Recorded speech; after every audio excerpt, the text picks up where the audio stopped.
बारिश की तेज बूंदें खिड़कियों पर मार रही थी। गांव की आखिरी गली में वो पुरानी हवेली खड़ी थी। दीवारें टूटी फूटी, दरवाजे पर जंग लगी ताले और छत पर उगी जड़ी बूटियां। लोग कहते थे उस हवेली में मत जाना, वहां जो भी गया वो लौटा नहीं। लेकिन राहुल को ये सब अंधविश्वास लगता था। वो शहर से आया था, नई नौकरी के लिए गांव में रुका था। उस रात बिजली चली गई, मोबाइल की बैटरी खत्म, बारिश थमने का नाम नहीं ले रही थी। मजबूरन वो हवेली की तरफ बढ़ा। बस एक रात, सुबह निकल जाऊंगा, उसने खुद से कहा। दरवाजा खुलते ही सन्नाटा, सिर्फ बारिश की आवाज। अंदर धूल भरी थी, पुरानी तस्वीरें दीवार पर लटकी हुई, एक औरत की जिसकी आंखें जैसे जीवित लग रही थी। राहुल ने मोमबत्ती जलाई। रोशनी में दिखा फर्श पर खून जैसे दाग, पुराने लेकिन ताजा लगते हुए। कौन है? अचानक एक फुसफुसाहट आई। राहुल चौंका। मैं बस रुकने आया हूं, उसने कांपते स्वर में कहा। सीढ़ियां चढ़ते वक्त कदमों की आवाज आई, किसी के चलने की। वो रुका, पीछे मुड़ा, कोई नहीं, लेकिन सीढ़ी पर एक सफेद साड़ी का पल्लू लहराया और गायब। दिल की धड़कन तेज। वो ऊपर पहुंचा। एक कमरा, दरवाजा आधा खुला। अंदर एक पुरानी किताब खुली पड़ी थी। उसने पढ़ा, मैं राजकुमारी मीरा, मेरे पति ने मुझे जिंदा जला दिया था क्योंकि मैंने उसकी काली करतूतें देख ली थी। आज भी मैं इंतजार कर रही हूं उस सच का जो कोई सुनाए। राहुल की पीठ पर ठंडी सांस पड़ी।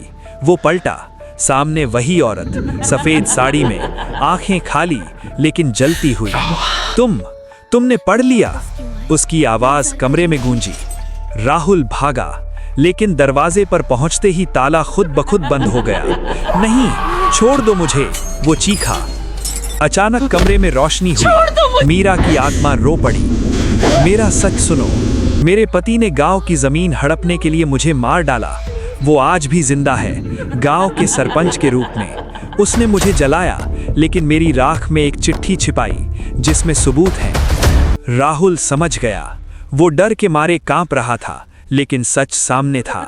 मीरा ने कहा, अगर तुम सच बाहर ले जाओगे मैं मुक्त हो जाऊंगी, वरना तुम भी यहीं रह जाओगे। राहुल ने हिम्मत जुटाई। कमरे के कोने में एक पुरानी अलमारी उसने खोली।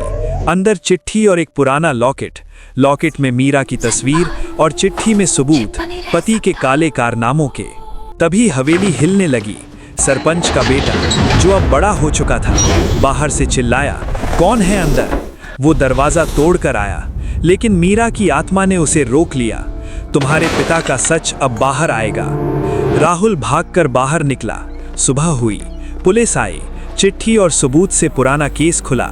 सरपंच को गिरफ्तार किया गया। हवेली अब शांत थी। डरावना सच ये था, हवेली में भूत नहीं, अधूरा सच भटक रहा था। जब तक सच बाहर नहीं आता, आत्माएं चैन नहीं पाती। मॉरल ऑफ द स्टोरी, सच कितना भी डरावना हो, उसे छिपाने से आत्माएं या अपराध कभी मुक्त नहीं होते। सच बोलो, चाहे डर कितना भी लगे। अगर ये कहानी पसंद आई तो भूत बच्चा पार्टी YouTube चैनल को अभी सब्सक्राइब कर लो।